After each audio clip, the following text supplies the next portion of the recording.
এই রেসিপিটা দেখো, এটা একটা সম্পূর্ণ বিদেশি ভিডিও। এটা দেশি মনে করার কেউ ভুল করবে না, এটা বিদেশি ভিডিও একটা। দেখো কত সুন্দর করে রান্নাটা করছে।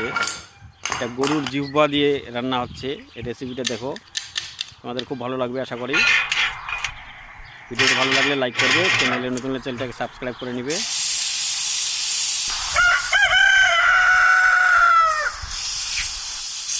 দেখো সেদ্ধ হয়ে গেছে। এই ভিডিও, এই শর্টে সম্পূর্ণ ভিডিওটি দেখানো যাবে না, আবার দ্বিতীয় পার্টে দেখবে তোমরা এর সম্পূর্ণ ভিডিওটা। এ দেখো সেদ্ধ হয়ে গেছে। এটাকে ফ্রাই করবে, পরবর্তী ভিডিও যেটা দেখবে তোমরা, তাতে ফ্রাই করবে। ফ্রাই করে টমেটো কেচাপ দিয়ে কি সুন্দর করে খাবে, দেখে জিভে রস চলে আসবে। তোমাদের ভিডিওটিতে অবশ্যই দেখবে, এর আগের ভিডিওটা দেখে নিবে।